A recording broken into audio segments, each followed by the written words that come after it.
Good afternoon, everyone. I'm Jennifer Gordon. I'm the managing editor of the Atlantic Council Global Energy Center. Thank you all for joining us today for our launch of the Atlantic Council's recent report, Sustainable Aviation Fuel Policy in the United States, a Pragmatic Way Forward. I'm looking forward to discussing the report today with the author, Fred Ghatala. But first, I'm delighted to introduce the Honorable Rick Larsen, who is the representative from Washington State's 2nd District. Representative Larsen is the ranking member on the House Committee on Transportation and Infrastructure's Subcommittee on Aviation, and I know that federal aviation policy is a topic that he feels very passionately about. Representative Larsen has graciously agreed to a few minutes of a Q&A session immediately following his remarks. So to those of you in the audience, if you have a question for him, please use the Q&A function on your computer's app or web-based Zoom to send in your questions. Congressman Larsen, the floor is yours. Thanks, Jennifer, and thanks for the opportunity to say a few words to folks today. Before I start, I do want to recognize what a challenging time we face here in the United States, both with getting through COVID-19 and recovery, which has a huge impact on aviation, which is a big part of my district's economy. I have the district north of Seattle, where we have the large Boeing facility and women and men there working, and big announcement of layoffs there, as well as in the supply chain. But also as we try to address longstanding racial injustice in the United States, it's important that we recognize the value of all people, especially communities of color, and that Black Lives Matter. And this week in Congress, we'll be hoping to pass a Justice and Policing Act bill off the floor of the House and over to the Senate, and as one step to try to address some long-standing racial injustice in this country. But getting to the subject at hand, I do want to thank you very much. And as the chair of the House Subcommittee on Aviation, obviously, and of course being from the district I'm from, aviation is near and dear to the work I'm doing in Congress, and near and dear to the people I have a privilege to represent. It's important that we talk about the impact of climate change and aviation emissions. For decades, Washingtonians, that is people from Washington State, there's always a confusion about what Washington I'm talking about. There's never, ever should be a confusion about which Washington I'm talking about. Washingtonians have seen and felt the harmful impacts of climate change. Carbon emissions in the Pacific Northwest have contributed to record-breaking wildfires, ocean acidification as well, which all harm the regional economy and endangered species. According to the UN's Intergovernmental Panel on Climate Change, aviation contributes up to 3% of total global carbon emissions caused by human activity. So it seems like a small number, but 3% of a big number is still a big number. So to respond to these challenges, the U.S. must prioritize reducing emissions and fostering innovation in aviation to ensure sustainability. And as chair of the Aviation Subcommittee, I recognize the role that aviation and aerospace have played in climate change mitigation efforts. So this Congress, the subcommittee, is focused on driving innovation in aviation and aerospace, as well as the development and deployment of new technologies to reduce emissions, increase efficiency, and to create jobs. And one area where there is a growing interest is in today's subject matter, sustainable aviation fuels. For instance, the Port of Seattle is working to power every flight fueled at SeaTac, Seattle Tacoma International Airport, with at least a 10% blend of sustainable fuel by 2027. And look forward to hearing if your author today think that's either that's achievable or if it's too low of a goal. To keep pace with growing demand for sustainable aviation fuels, though, Congress must fully fund research and development. So earlier this year, I introduced bipartisan legislation, the National Evaluation of Aviation and Aerospace Solutions to Climate Change Act, directing the U.S. Department of Transportation to create a database of and report on current climate change mitigation efforts in aviation and aerospace, such as sustainable aviation fuels. This bill will help to catalog these efforts and then identify barriers to the adoption of mitigation efforts and serve as a roadmap for the next steps in U.S. aviation and aerospace so that we can achieve a 100% clean economy economy by 2050. So although the U.S. does not currently have aircraft emission standards, the FAA supports several emission reduction programs and initiatives to reduce these emissions. And I'm committed to ensuring robust funding for the FAA's continuous lower energy emissions and noise program, or the CLEAN program, which supports the development of new aircraft technologies to advance sustainable alternative jet fuels. And in my home state of Washington State, I continue to support Washington State University's Center for Excellence for Alternative Jet Fuels and the Environment, which partners with the FAA to develop cleaner fuel to reduce carbon emissions. And further, I would encourage the FAA and the Environmental Protection Agency to continue to develop guidance on aircraft design standards, emissions data collection, and monitoring to meet the objectives outlined in the 2006 ICAO Carbon Offsetting and Reduction Scheme for International Aviation Agreement. Now, earlier this year, House Democrats launched the Moving Forward Infrastructure Framework, and it became the Moving Forward Act, or HR 2. And among the goals of this framework were to include $30 billion in transformational aviation investments to incentivize the development and use of sustainable fuels in U.S. aviation to reduce fuel costs and pollution, and accelerate research on overflight noise and the implementation of policies to lessen noise and mitigate its impact on local communities. And this morning, just this morning, House Democrats introduced the Moving Forward Act, a comprehensive $1.5 trillion infrastructure bill which advances 21st century clean transportation initiatives to build resiliency, foster clean fuel infrastructure, and promote zero emission technologies.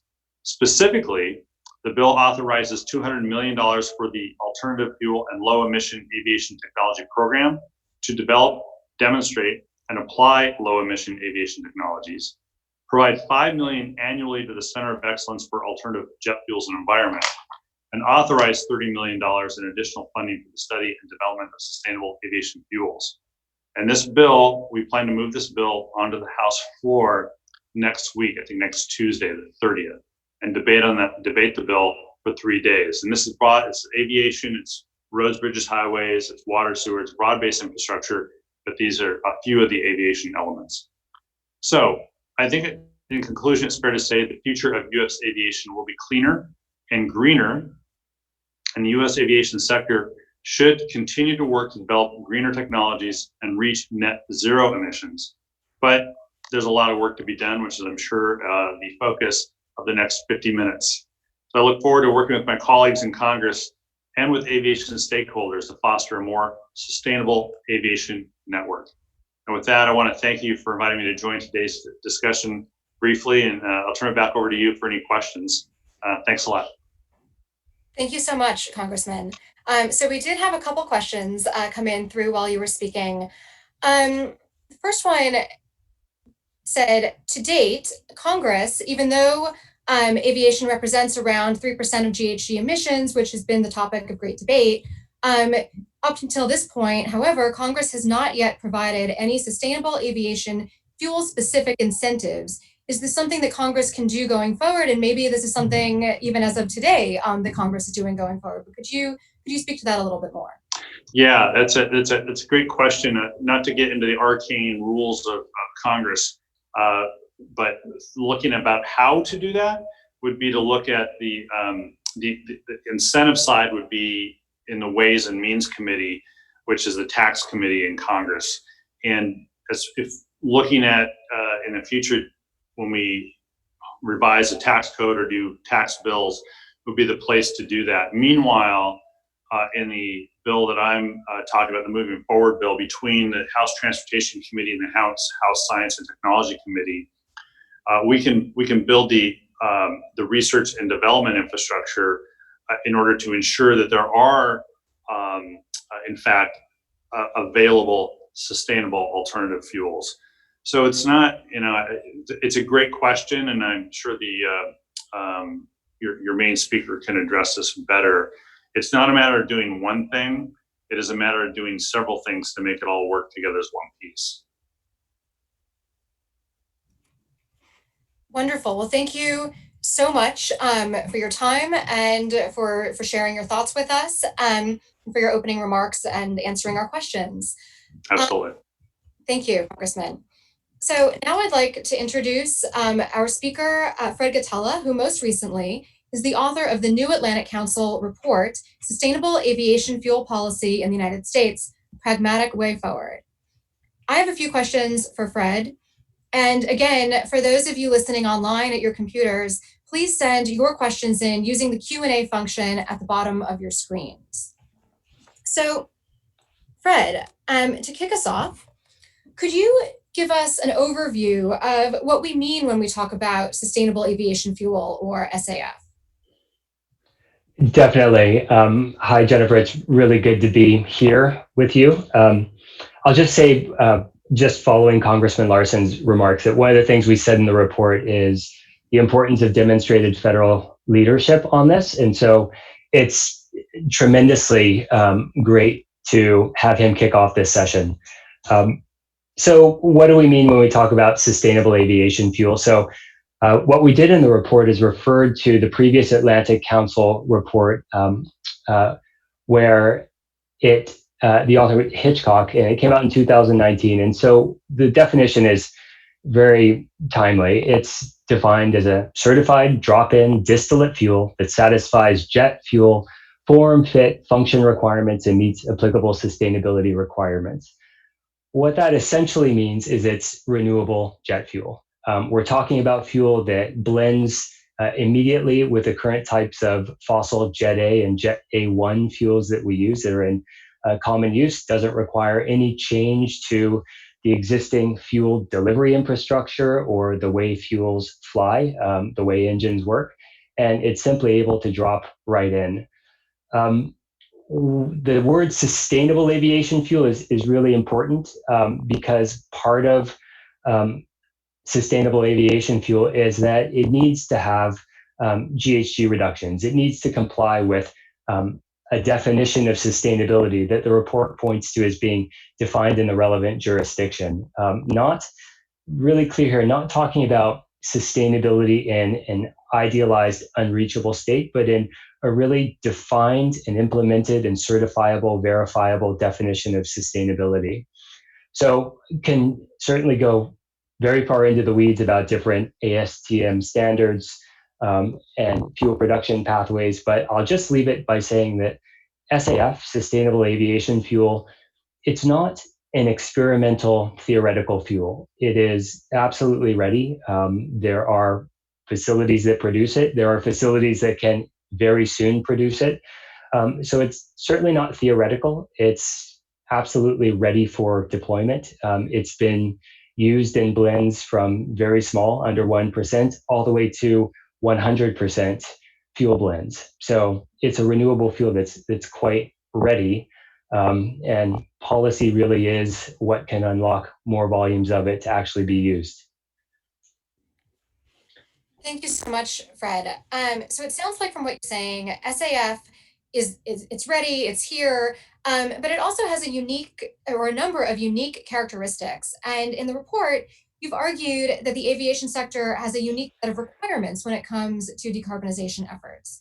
So can you talk a little bit about why this type of fuel merits sector-specific policy rather than, entirely grandfathering into existing low carbon fuel incentives? Yeah, good point. I'll start on the aviation side. So why is aviation specific? It's really specific in that there aren't as many decarbonization options within aviation as exist for other sectors.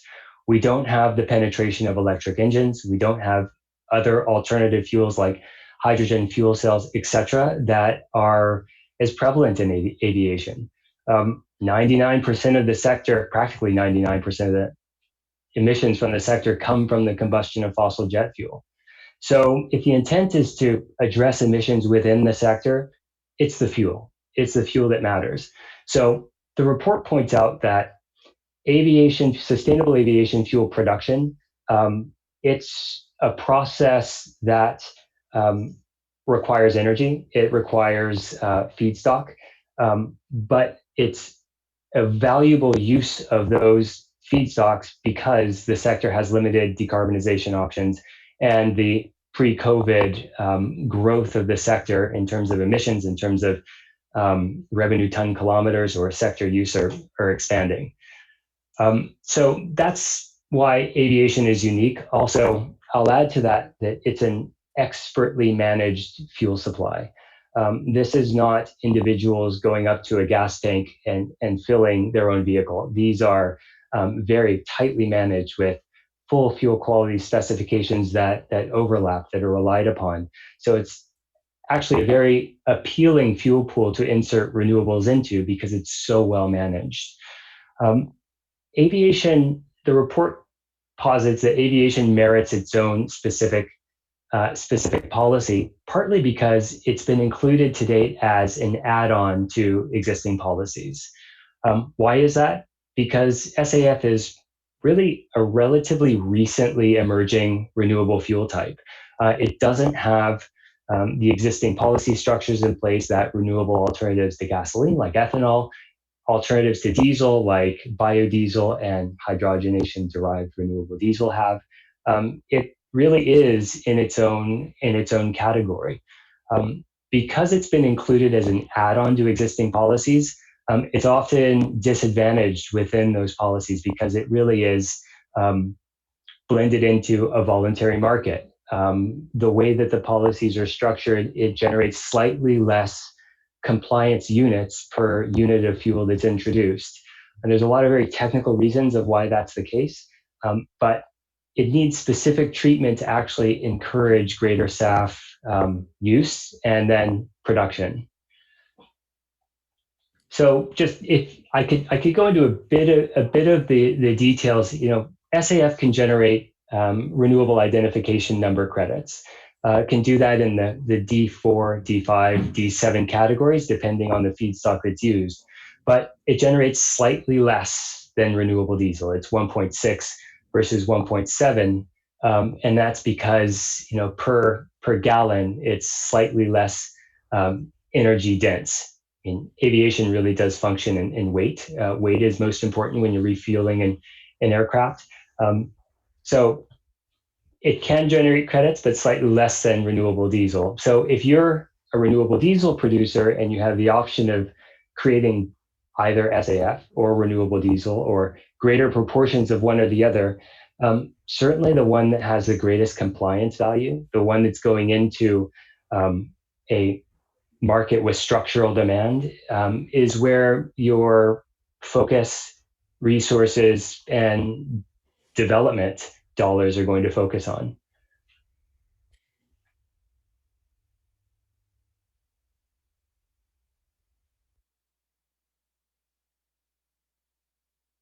I want to stick with this topic for one more moment, and ask, can you just go into a little bit more some of the other benefits of SAF? So kind of, why we're having this conversation in the first place. What is it that we think that SAF will provide, especially issues like conventional air quality? Yeah, really good point. And one that's often glossed over by people that spend a lot of time in the SAF world. SAF's value proposition is that it reduces greenhouse gases significantly below fossil jet fuel. But not only that, local air quality. SAF has tremendously reduced particulate matter. It's a sulfur-free fuel. So for local air quality impacts, SAF is far superior to jet fuel. COVID-19 has really shown, and research is coming out showing the effect of local air pollution on mortality rates. The benefit of SAF during LTO, landing takeoff, where a lot of especially during takeoff, where a lot of the fuel is combusted, are significant. So getting that low sulfur aspect of SAF recognized is an important part that the report does make a good point of. I'll add also that aviation, part of the impact of aviation fuel combustion is where it's combusted. So when you're in the upper atmosphere, combusting fossil fuels, it's different than being on the ground. Certainly, people don't live at 35,000 feet, so there's different air quality impacts there. But contrail formation is a big thing. I've worked, there's a lot of research underway with NASA, with NRC in Canada that show the contrail benefits of having SAF being blended with fossil jet fuel in use. And primarily that relates to the lower sulfur content. So you have smaller ice particles that have less duration. And I know enough about contrail science to know that it's extremely complex. So I won't wade into it, but it's certainly emerging, but it's an exciting opportunity that SAF's benefit can be recognized in reduced contrail formation, reduced black carbon. So in addition to the GHG benefit, a lot of ancillary pieces that help make SAF a useful avenue to explore. Thank you. So now that we kind of have an idea of why SAF, I want to jump into the report for a bit.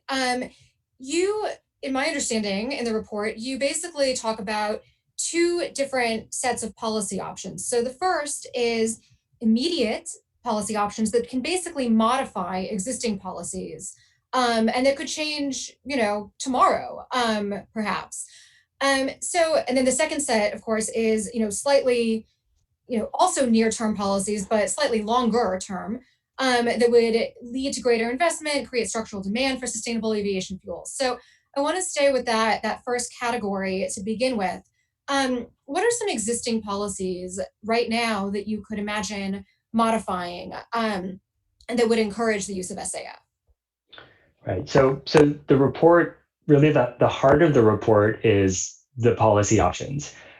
We put forward 16 different options, and some of them have subcategories. So if you actually count them up, it's 22 different options. It's like a New York diner menu of what can work, and they're not mutually exclusive. So the way the report was designed is that different policy options can target different aspects of the supply chain. Some are, like you said, ready for immediate or near-term implementation. Some of them are proposed to endure over the long term, like which ones will incent capital to the sector.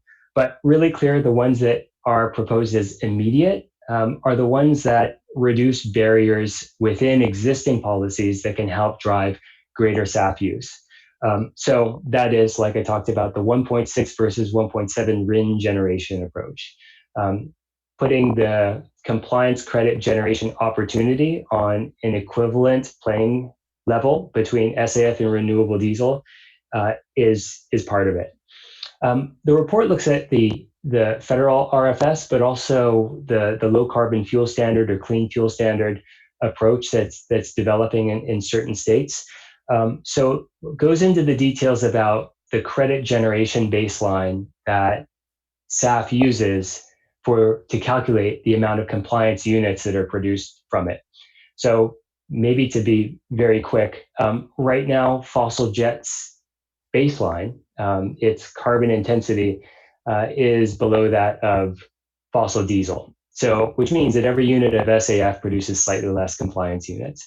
So finding ways to adjust that, perhaps by including the non-GHG benefits of SAF, or looking at the actual carbon intensity of jet fuel in a jurisdiction based on the sulfur content of the jet fuel, to try to levelize the amount of credits that are generated. So those are in policy and reg design, like how that would work. But on encouraging blending, the report proposes a blending incentive that's specific for SAF, and also the removal of the jet fuel excise tax that would be on SAF for the airport and airways trust funds.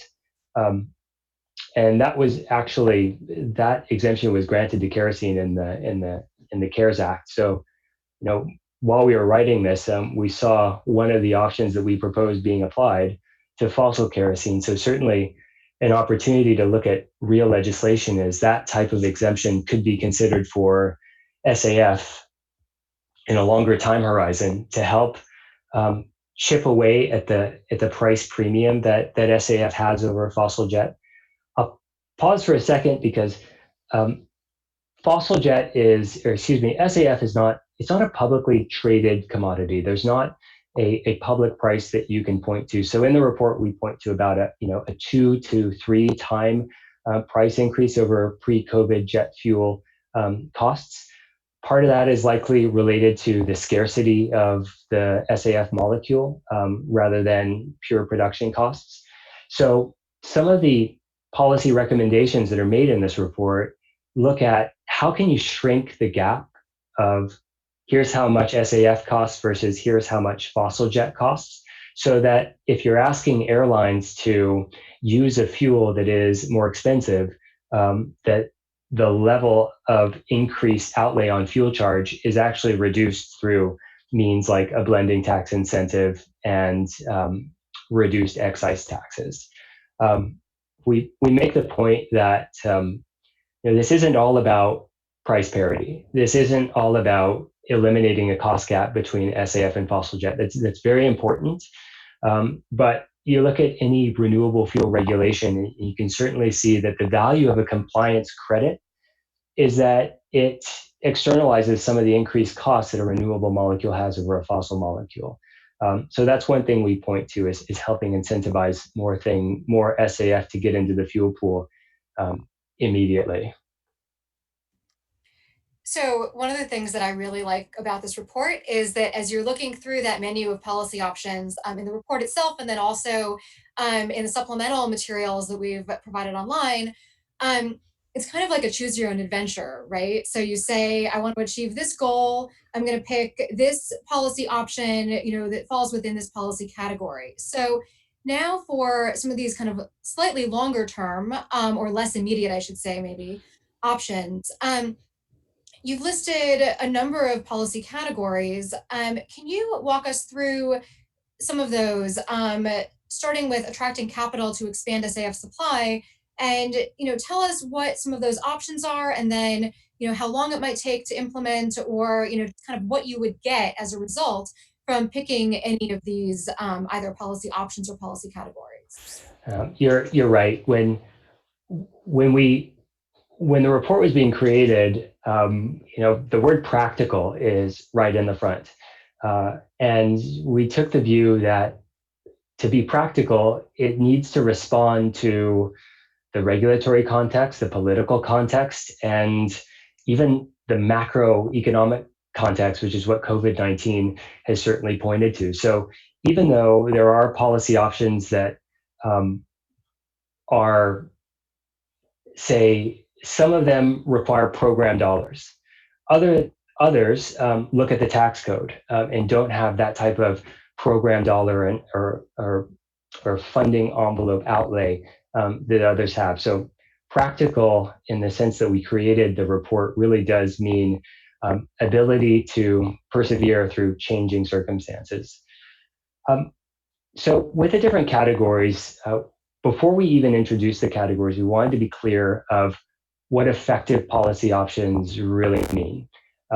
So we pointed to that the policy options should be stable over time. No matter what's implemented, they should endure and they should allow for investment risk to be mitigated so that capital can flow into the sector. They should be stackable with other incentives, to be technology neutral. So the SAF can be produced by multiple technologies. I think 7 are right now approved. So all of those should be able to participate. It shouldn't be limited to a single technology. Incentives should be linked with GHG performance. The policy options should allow SAF to access a credit market. The incentive should recognize that SAF is going to be developed by companies with existing production assets, but also development stage companies. So there will be a benefit in designing incentives that can be tailored to pre-revenue companies. They should encourage incremental improvements in the SAF supply chain to marginally and incrementally reduce the carbon intensity of the SAF so that there's consistent improvement. And helpful if they're national in scope. The federal preemption of aviation emissions is quite clear in the Clean Air Act.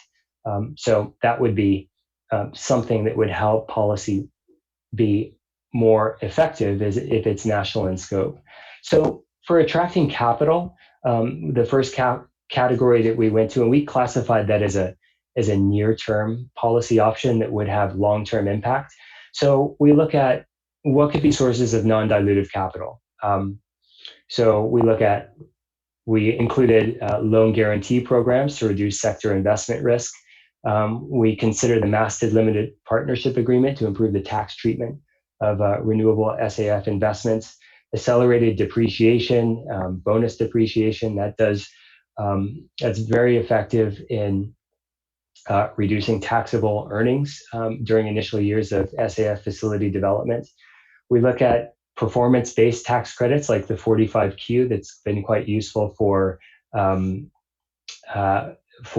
capture and sequestration and enhanced oil recovery. So the ones that we looked at for attracting capital are ones that have worked in other clean fuel, clean tech, clean power industries. So we really have gone to the menu of options that have worked and propose that SAF-specific implementations and interpretations of them are put forward. Within the category of assisting SAF facility operation, you've listed out kind of another menu of policy options that again deal a lot with taxation. So can you walk us through some of those? Sure. So, for example, the blender's tax credit, there's been versions of that have existed for the U.S. ethanol industry, U.S. biodiesel, renewable diesel. Those are extremely useful to get fuel produced and inserted into the fuel supply chain. So adding incentives during different parts of the SAF production, or any renewable fuel, but specifically SAF in this case, helps get that fuel into the market. One of the benefits of a blending incentive, for example, is that it drops in the value on the supply chain, and then the supply chain can contractually share it. And it helps, like I said a bit earlier, it helps reduce the cost of the renewable fuel versus the fossil fuel, and encourages it to be inserted into the fuel supply. So anything that assists facility operation, ranging from blending credit, infrastructure investment programs, so that you can have perhaps SAF dedicated tankage at airports, or efficient means to deliver it to the aircraft and demand centers, would be things that assist facility operation. Of course, now with COVID-19, even payroll assistance is assisting facility operation. So it's a pretty broad category. But specifically in the report, we point to a blender's tax credit, a production tax credit, excise tax relief for neat SAF, and then we also consider, similar to what is the case in Illinois' sales tax on diesel fuel, the potential to extend an excise tax credit for a fuel mixture. So when renewable content is included with fossil fuel, that the total blend would be tax relief. And the reason that's put forward is it can allow for a specific quantity of SAF to have an economic impact beyond its blend percentage, to try to get more into the fuel mix. So I want to move to the third policy category, which is recognizing the environmental benefits of SAF through carbon pricing. But before we do that, I want to actually go back to what Congressman Larson mentioned with the Moving Forward Act, and ask you, should SAF be part of the clean energy tax incentive discussion that's going on right now, within the context of that act? Certainly. I mean, some of the language we've just seen as of this morning. So I'll state a blanket comment that certainly useful to have SAF considered as part of broader clean energy tax incentives. But one of the theses in this report is that SAF merits specific treatment. And it does that because it's produced from a similar production platform as renewable diesel, at least the case with hydroprocessed esters and fatty acids, which is really what's been used for 95% of the SAF that's been commercially uplifted. So SAF should, of course, be considered as part of broader clean energy tax treatment, but important to hone in on the details and look at how is SAF incented relative to other renewable fuels so that its specific demand characteristics can be focused in on. It's worth saying that with SAF and aviation being included as an add-on to existing renewable fuel policies, rather than having its own approach, what that really means is that SAF can pull demand from other renewable fuel types.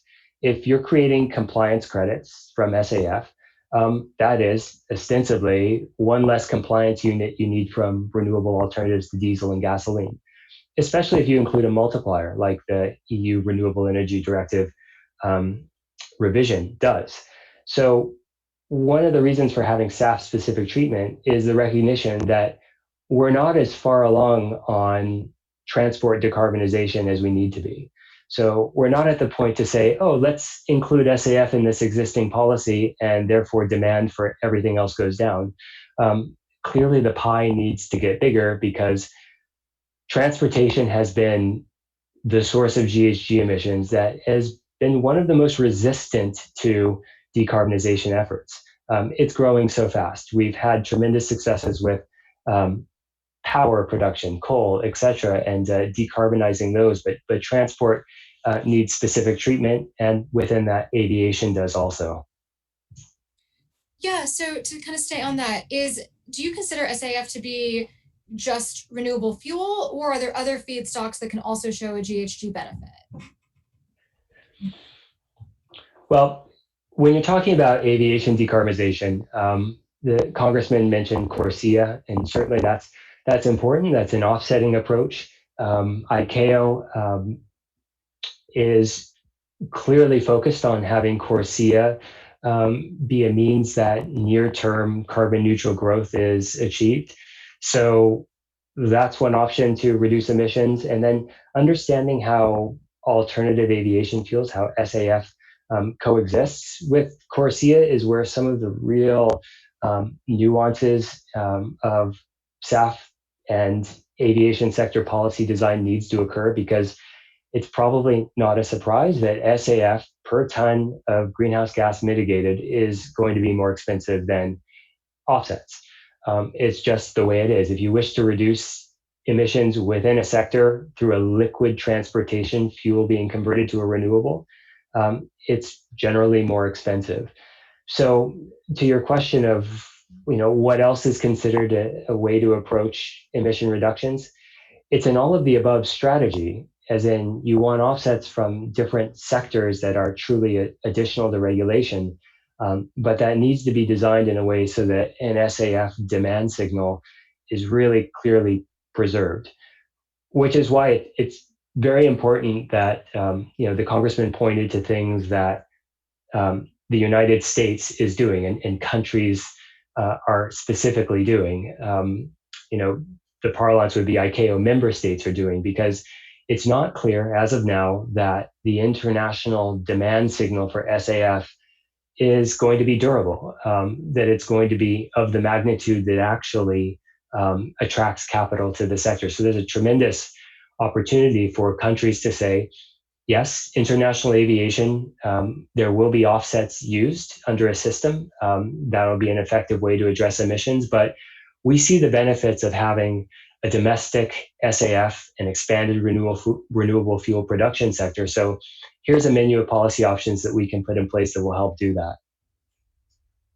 So when you talk about recognizing the environmental benefits of SAF, one of the things that you mentioned is making SAF zero rated under carbon taxation or cap and trade systems as they develop. So can you unpack some of that for us? Sure. And in the United States, there's not a carbon tax in effect. There's not a cap and trade system, but generally in the abstract, and there are countries that have those clearly, Canada being one of them. if you have SAF zero rated under a carbon tax system, it means that you don't pay a carbon tax on a renewable molecule. So it's really clear that if those types of systems are designed, that they exempt renewable fuels. There's a few examples of jurisdictions that apply a carbon tax, but they apply it on renewable carbon also. So it's, a stitch in time saves nine when designing carbon tax and cap and trade type policies, exempt the renewable portion.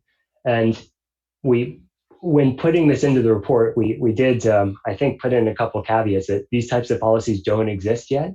So consider this option if there is building momentum for a cap and trade and carbon tax system. But like at the beginning, it's a menu of policy options. They're all implementable. So if you have a carbon tax system that includes a cost per ton on fossil jet, and SAF does not pay that, it's just yet another stackable incentive that helps shrink that cost gap. So that's the reason why it was included, and I think why it's important to zero rate those types of fuels under those policy types. And yeah.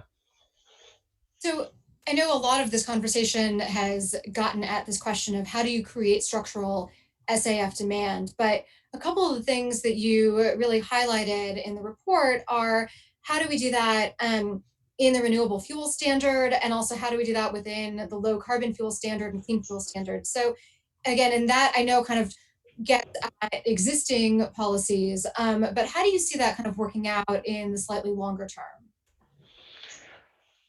Well, if you look at renewable fuel development in gasoline and in diesel pools, it's clearly been structural demand that has led to an uptick in production and use. So whether that's in the form of a required carbon intensity reduction in a low carbon fuel standard type program, or specific percentage blend requirements in an RFS program, that assured demand is fundamental. So that's the 45,000-foot view. I mean, zoom in and you look at policies, and of course, there are flexibilities. Um, there are loopholes that allow for that demand to be destroyed. There's certainly much more than this webinar's worth of critique of renewable fuel standards, that make it important to recognize that the design and the actual details are absolutely important. So the paper points to the importance of structural demand through a type of use obligation that an RFS and an LCFS would include. But that's quickly followed by recognition of the reality that it's very difficult to get an in-use sector like commercial aviation to fully support that when there simply isn't a significant amount of fuel available, or it's at a price premium above fossil jet. So that's why all of these measures are brought forward to point to things that can have more SAF used. But it's clear that structural demand is a key part. But the other side of that coin is that there needs to be in place fiscal tools, tax policy aspects, blending inducements, all of these things that the report lays out to address that. So the final policy category that you've given us is demonstrating government leadership. And again, I feel like all of these policies, in one way or another, kind of, would point to that. But can you talk a little bit more about what you would like to see in terms of government leadership on this issue? Sure. One easy one right off the bat is government procurement. The U.S. Navy's Great Green Fleet Initiative certainly was bankable demand that led to increased renewable diesel and SAF facility construction. So the government as a purchaser that's a large lever that can be pulled to create insured demand. So that's something very specific. in a broader horizon, you could look at clear statements of government leadership. The RFS two introduction during the State of the Union certainly was. This is during uh, uh, George Bush's presidency. Certainly was something that signaled an intent to expand renewable fuel production in ground transportation. So we included that as a policy option to signal an intent to focus on alternative fuels in aviation as a policy option that kind of helps situate the other categories that are put forward. That a clear statement of government leadership, of intended direction, of policy focus is useful. So, talking about what you would like to see, what do you see as, to kind of flip that, the other side of that coin? What do you see as some of the most significant obstacles to federal SAF policy? Yeah, that's a good one. And I'll avoid the politics of it because you're in DC and I'm a bit farther afield. But in general, it would be competing priorities, limited bandwidth, budget availability, the use of funds in COVID relief have certainly strained budgets globally. Also, those are kind of macro factors, but in the micro view, it's an obstacle is getting the details absolutely right. SAF, because it's one of many renewable fuels, getting the specific conditions to allow it to expand and be used is extremely important. So getting the details right in upfront regulatory design is a challenge. It's such a key part. Thankfully, we've got decades of renewable fuel policy to be able to point to for what worked in areas that can be improved upon. So getting things right, it all does come down to how durable is the demand signal, and the durability of the demand signal. That's what really does incent capital into a sector or facilities to expand. So it's that really key part of getting the details right within a a legislative environment that has so many other priorities. And the congressman started his remarks with all of the things that are going on that that this Congress and governments globally are addressing. Yeah, so you've mentioned COVID-19, the congressman mentioned it. Were it not for COVID-19, I think we would all be, sitting in person at the Atlantic Council. We would not all be in our basements like this. So can you talk a little bit about, kind of, if you had to guess, do you think that the post COVID-19 federal policy landscape will be conducive to implementing some of these recommendations, or are you really concerned about limited bandwidth and limited funding? Well, off the top, COVID has really increased the focus on clean air, on hygiene, and SAF and renewable fuels, for that matter, are tremendously beneficial with clean air. Research coming out showing that criteria air pollutants and local pollution have a direct impact on COVID mortality rates. So really, it could be possible that SAF's non-GHG benefits are what have the most significant, direct, and immediately apparent benefits in the post-COVID, COVID reality right now. So I think that's an opportunity.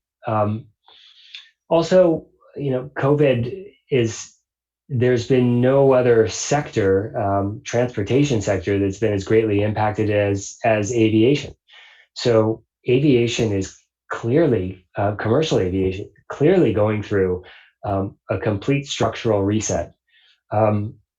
So that clearly presents opportunities aside from there's the clear focus on business continuation of jobs, of livelihoods. The opportunity that's presented by the current reality is that in a industry that is completely changing, it may be an opportune time to look at structural changes around the fuel so that the curve is really shifted and less fossil less fossil fuel combustion is actually happening. And the good thing about SAF is that it does allow for continued service growth. It is fuel switching rather than demand destruction. So I think that's an opportunity because there is a structural reset happening, and clearly the momentum. Congressman Larson pointed to next Tuesday the Moving Forward Act and it being debated, and there clearly is SAF content in that bill. There was in the House version of the CARES Act. So the momentum that we're seeing is very important. It's unprecedented. So when we put pen to paper for this report, it was pre-COVID, it was pre-CARES Act, it was pre-Moving Forward. And so in the duration from then until now, we're seeing a lot of the pieces come into place that may set up moving forward with SAF policy to be a pragmatic way forward. So the congressman spoke a little bit about Washington state specific policies. The report obviously deals primarily with federal policies, and you're in Canada, so that gives you kind of this perspective, I think, on all of this. Can you talk a little bit about how this menu of, again, primarily federal policy options would work in conjunction both with state level policies in the United States, but then also fit into that international sphere a little bit more? Yeah, that's a good one. And I'm in Canada, but I spend a lot of time in DC, dual citizen, and so kind of there are opportunities to look at them from a state, a federal, a provincial level. Aviation policy in the U.S. It's so clear, and the report makes this represents this, that federal preemption through the Clean Air Act is very clear. Section 231 is very clear that the states do not have jurisdiction to address environmental aspects of aviation. So, taking that at face value, there's clearly a role for federal action. However, when we defined what pragmatic policy is, we point to stackable incentives. So the California LCFS does not require jet fuel to have SAF content, but it recognizes it when it is and generates compliance values for that. So that encourages SAF use without obligating it. So that's kind of pointing out how state and federal policies may work together. Of course, when we're talking about SAF production and standing up facilities, those are going to be located, if they are in the U.S., in a state. So there's tremendous opportunities for states to say, we would like that economic development in our jurisdiction. So here are the things that we can do, whether it's tax inducements or other fiscal tools to attract investment, can bring SAF production to that jurisdiction. So that's a key area where states can participate. Zooming out from states, zooming out from federal, and looking at the macro or the global picture rather with ICAO, that international aviation, the target set, whether it's for carbon neutral growth, whether it's for 50% GHG reductions and emerging net zero targets, those are all going to be set through aspirational goals at the international level, but the fuels are ultimately going to be produced in member states. They're going to be uploaded into aircraft in member states or different countries. So there's a huge role for member states, ICAO member states, which are countries, to put in place the pieces that get SAF used domestically and SAF produced domestically. There's some work to be done to make sure that definitions on SAF, specifically around sustainability and carbon accounting, work and align between the international and member state systems. But without diving into that complexity there, one of the things that should not happen is sustainability criteria and life cycle analysis should not become a source of delay for investment. We've seen renewable fuel policies in different countries where sustainability criteria and aspects of GHG accounting and land use change have essentially delayed investment. And with the targets that are put forward, there's not that luxury of delaying that type of investment. So sustainability, absolutely important. Life cycle emission analysis, very important, but also very important to not allow the risk from getting those systems right to stall investments. So I think that's a really great note for us to end on. And thank you, Fred, so much for unpacking the report for us, having this conversation today. Um, I'd like to thank Congressman Rick Larsen for his keynote address and opening remarks. Thank you especially to his congressional staff, Alexandra Minardi, Lauren Groh, and Joseph Totino. Thank you again, Fred, for not just this conversation, but also just for your incredible work on the report. Everyone who's listening, please go to the Atlantic Council website, read the report, look at it. It's great. It's useful. Please read it. Thank you to Ambassador Richard Morningstar and to Randy Bell for their leadership of the Atlantic Council Global Energy Center. And especially thank you for championing SAF as a means for decarbonizing the aviation sector. Finally, thank you to Emily Burlinghouse, Zainab Wironen, Alex Kisling, Bridget Corna, Jasper Gilardi, Roger Morales, and Jackson Styron for making this virtual roundtable happen. You can see this is really a group effort. Thank you all for listening. Stay healthy, and I hope we can all meet again in person soon. Thank you.